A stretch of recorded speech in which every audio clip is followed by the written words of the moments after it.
Nos encontramos nuevamente aquí en Política y Producción, el programa de la UCIP, la Unión del Comercio, la Industria y la Producción de Mar del Plata. Una nueva semana compartiendo con ustedes las realidades de nuestra región, de nuestra zona, de nuestra ciudad de Mar del Plata. Este programa que compartimos con la visita del secretario de Medios de la Nación, Eduardo Serenellini, aquí en nuestra ciudad, la entrevista a Emiliano Recal, concejal de La Libertad Avanza, para conocer los proyectos que desde este bloque se plantean en el Consejo Deliberante de General Pueyrredón, y luego la entrevista al rector de la Universidad Nacional de Mar del Plata con motivo de esta marcha realizada por la comunidad universitaria por el veto a la Ley de Financiamiento Educativo, para interiorizarnos y que nos interiorice sobre las implicancias que ello tiene. La entrevista con Alfredo Lazzaretti, rector de la Universidad Nacional de Mar del Plata, que compartiremos luego de este corte. Quiero trabajar, un curso voy a hacer, en capacitación UCIP lo voy a lograr. Inscripciones abiertas el Luro 3030, en capacitación UCIP te podés formar. Capacitación UCIP para niños y adultos, 18 cursos pensados para vos. En UCIP te podés formar.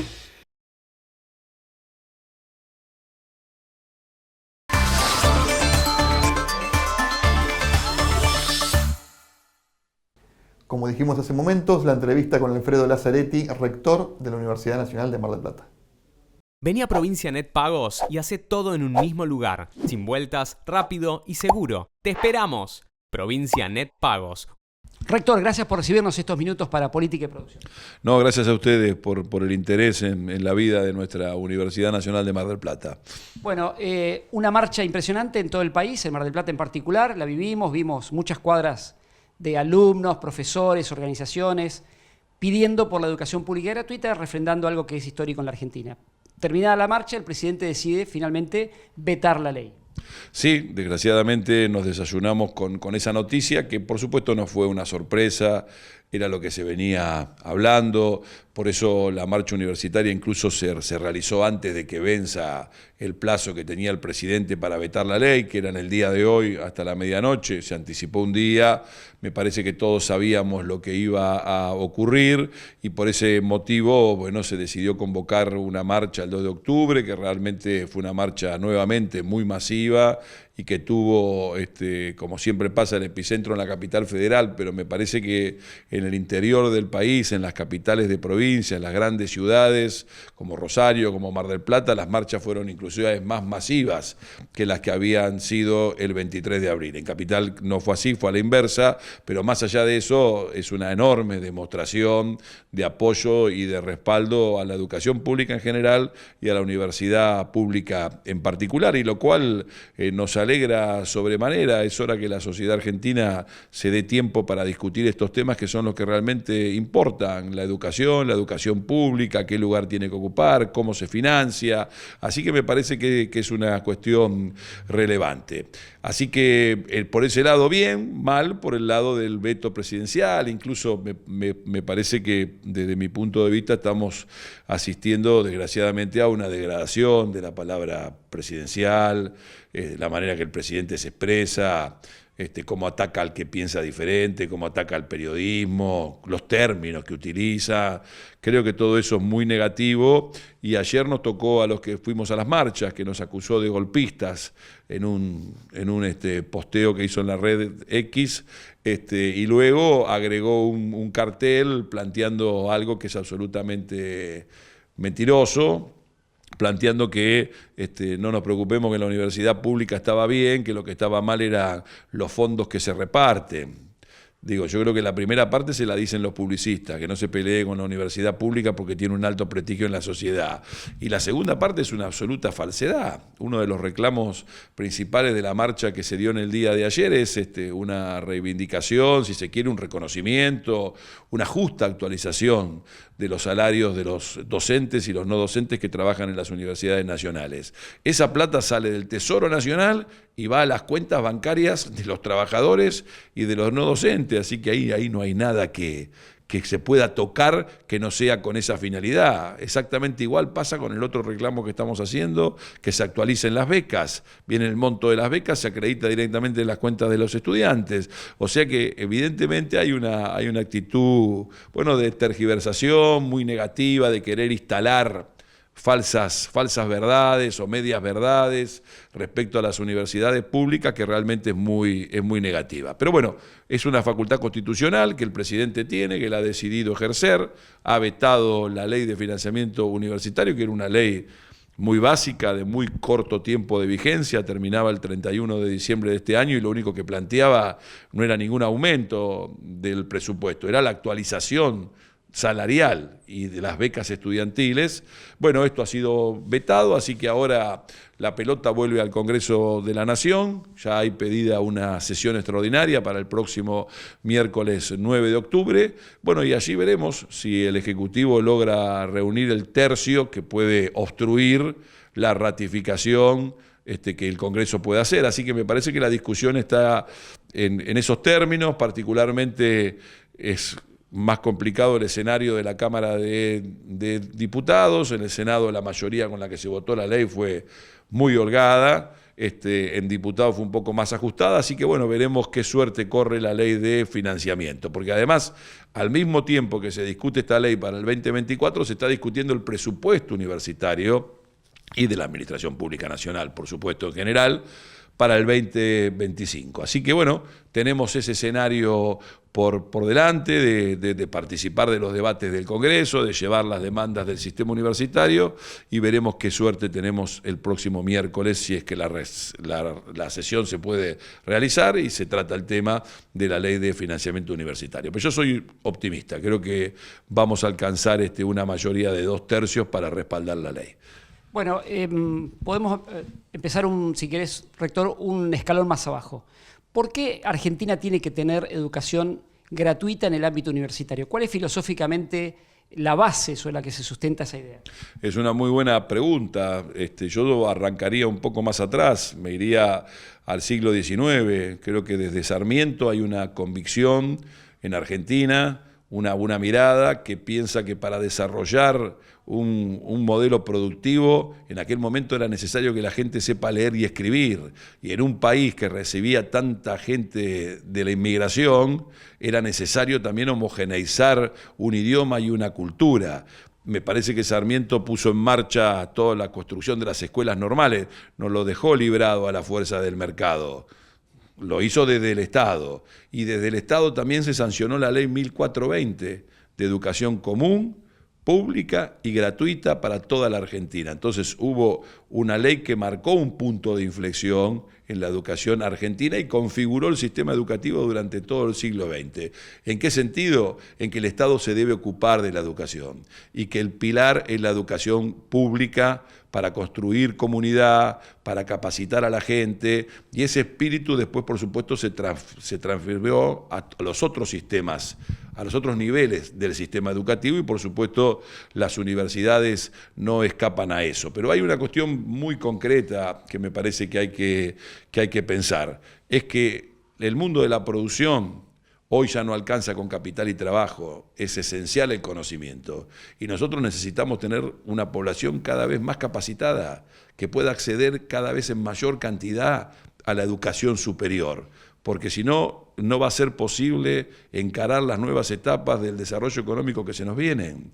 Y entonces, en ese sentido, suena muy cortoplacista de financiar el sistema universitario público, que viene de esa tradición. Y entonces en Argentina, le decimos a los que nos están escuchando, sobre 2.700.000 estudiantes universitarios, 2.200.000 están en el sistema universitario público en carreras de pregrado, grado y posgrado. Entonces hay una impronta del sistema universitario público que es fruto de esa historia, no de ningún gobierno, es fruto del desarrollo que se dio en la Argentina durante el siglo XX y lo que va del siglo XXI, que es muy difícil de revertir y que evidentemente, además, son casas de estudio que tienen un reconocimiento internacional. Hoy hay rankings que se hacen con otras finalidades, pero que evalúan más de 20.000 universidades en todos los países del mundo. La mayoría de las universidades públicas argentinas están entre los primeros 2.000.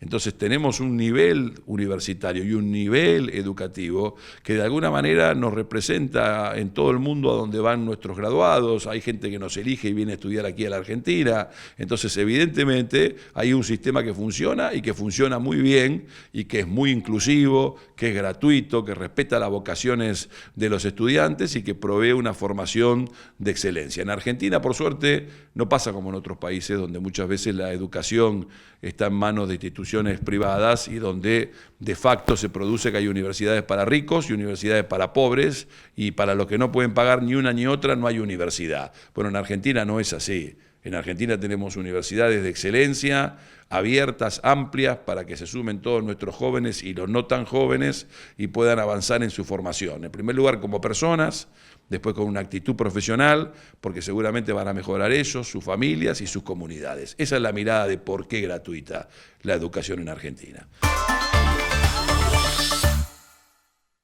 Quiero trabajar, un curso voy a hacer. En Capacitación UCIP lo voy a lograr. Inscripciones abiertas el Luro 3030. En Capacitación UCIP te podés formar. Capacitación UCIP para niños y adultos. 18 cursos pensados para vos. En UCIP te podés formar.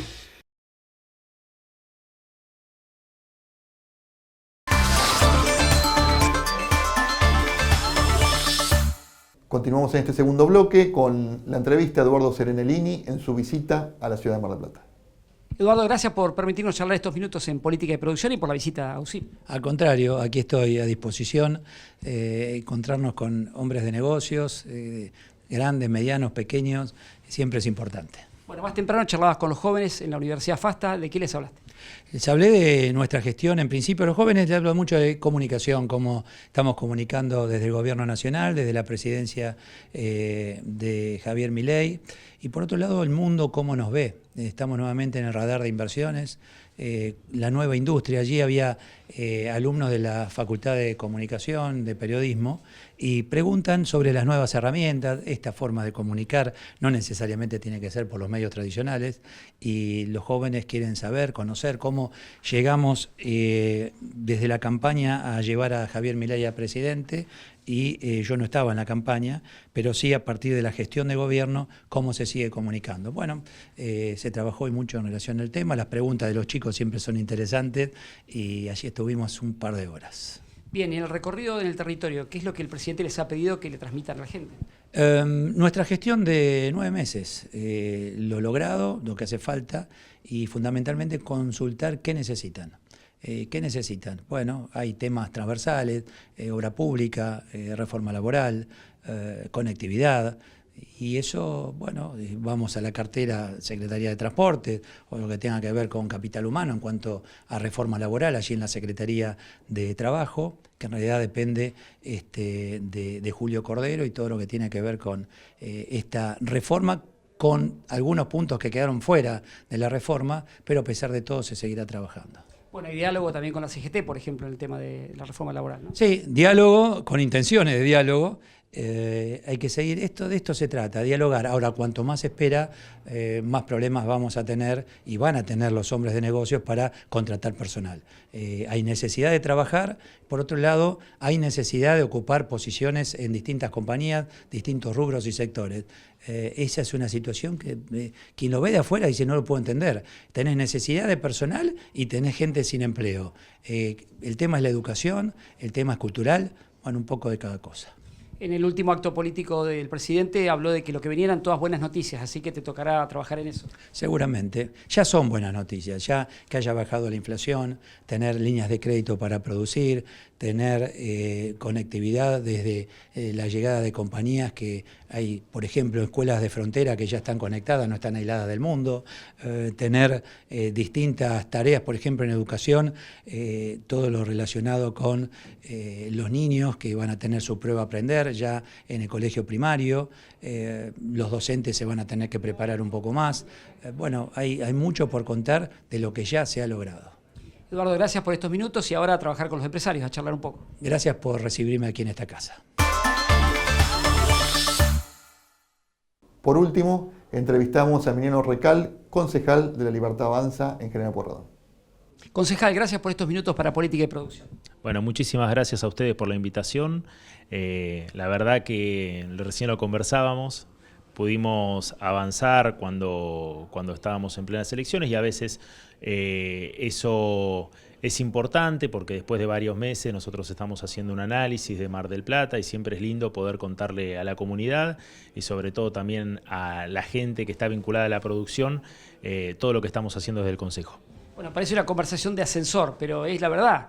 Qué rápido se pasa el tiempo. Decíamos, la última vez que hablamos, estábamos acá en la sede de la UCIP y vos estabas comentándole a los empresarios cuáles eran los proyectos que ustedes impulsaban desde el bloque, si tenían la posibilidad de acceder a la banca. Se dio que el electorado te acompañó y hoy estás en una banca en el Consejo Deliberante. Sí, la verdad que sí. Bueno, primero aprovechar porque esto tiene que ver con la oportunidad de poder agradecer a todos los marplatenses que nos acompañaron. Con Cecilia Martínez ingresamos en el Consejo y nuestra lógica siempre fue la que tiene el presidente Javier Milei, ir achicando el Estado, volverlo más eficiente, la posibilidad de Mar del Plata siempre competitiva y tener a una ciudad abierta a las nuevas inversiones.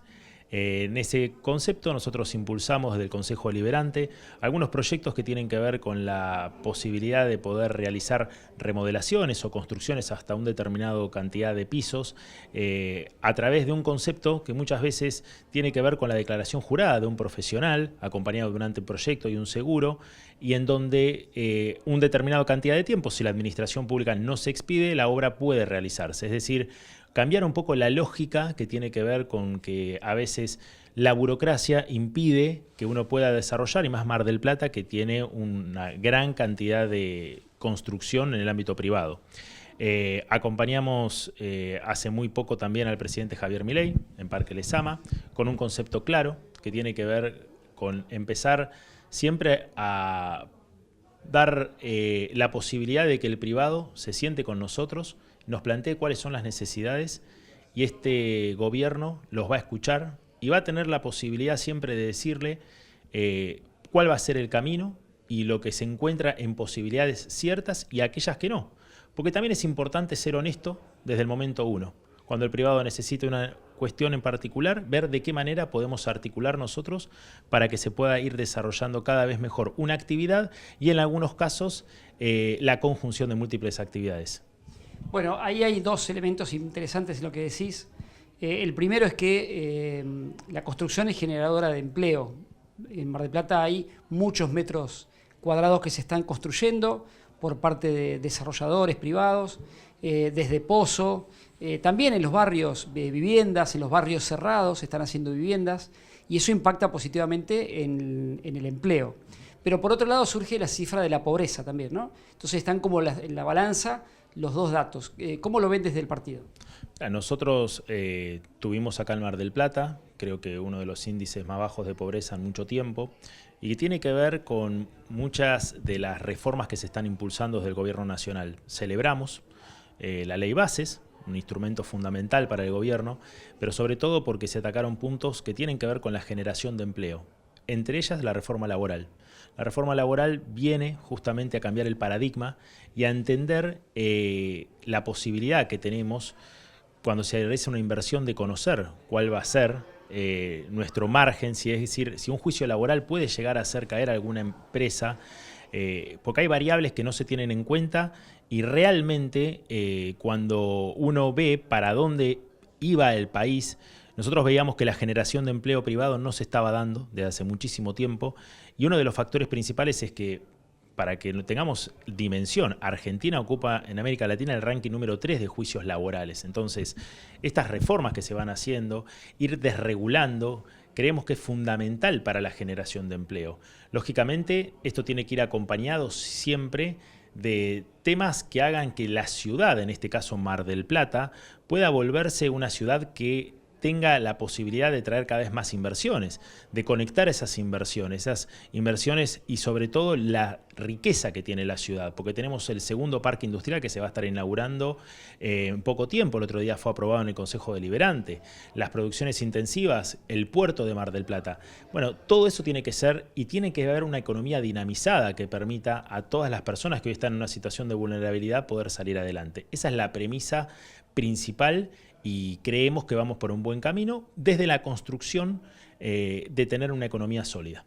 Bien, y el otro punto te decía es lo de Lezama, ¿no? ¿Cómo lo viste al presidente? ¿Cómo la viste a Karina? ¿Cómo los ves en este proyecto de hacer un partido, no solamente a nivel provincial, sino también poder tener la proyección nacional? Nosotros la verdad que estuvimos junto con el diputado provincial Alejandro Carrancio, con Cecilia Martínez, acompañando junto con Gastón Abonjo, personas que están constantemente con un trabajo directo, tanto con Sebastián Pareja, que es el presidente del partido, como con Karina Milei, y sabemos que necesitábamos de este instrumento. La realidad es que tener la posibilidad de un partido nacional representa que el año que viene podamos estar en cada distrito del país, poder contar con la territorialidad, pero en el buen sentido, de que podamos tener dirigentes que estén acompañando a un proyecto de país, que no tengamos ningún tipo de malas noticias que dar, porque muchas veces tenemos que tener, como decimos, gente que esté apostando por este proyecto. Y eso lo da la posibilidad de no estar dependiendo de ningún otro sello político. Más allá de que después los acuerdos que tienen que ver con las ideologías y todos aquellos que abracen las ideas de la libertad, como dice el presidente, son siempre bienvenidos, pero es importante, y hoy que Karina Milei haya anunciado que tenemos un partido a nivel nacional junto con el presidente, a nosotros es una noticia más que buena, pero sobre todo pensando en que en la provincia también se necesita ser muy competitivo, y a partir de este partido vamos a tener la posibilidad de empezar a ver de qué manera se articulan cada uno de los actores para que en el 2025 podamos ir ocupando los cargos legislativos, pero con una principal prioridad, que es seguir abrazando la idea de la libertad. Gracias por estos minutos. No, por favor, muchas gracias a ustedes y saludos a todos los que hacen de la producción de Mar del Plata uno de los elementos más importantes para nuestro crecimiento, tanto de la ciudad como también de las múltiples industrias que lo rodean. Quiero trabajar, un curso voy a hacer, en capacitación UCIP lo voy a lograr. Inscripciones abiertas en Luro 3030. En capacitación UCIP te podés formar. Capacitación UCIP para niños y adultos. 18 cursos pensados para vos. En UCIP te podés formar.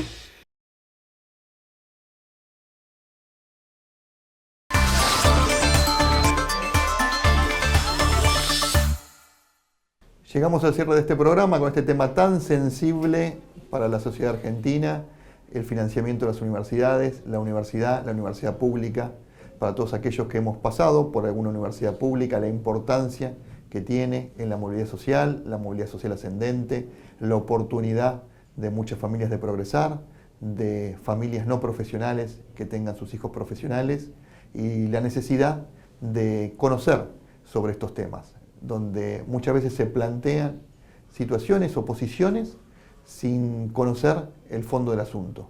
Y por eso quisimos tener esta entrevista con Alfredo Lazzaretti, rector de la Universidad Nacional de Mar del Plata, para que nos explique en qué consiste esta ley de financiamiento educativo, qué implicancias tienen, y buscar a partir de este concepto de la universidad y de la movilidad social, de la igualdad de oportunidades, que debería unirnos a todos los argentinos en vez de generar una grieta más grande y dividirnos. Debería unirnos en pos a buscar soluciones que permitan una solución pacífica, consensuada y para beneficio de todos.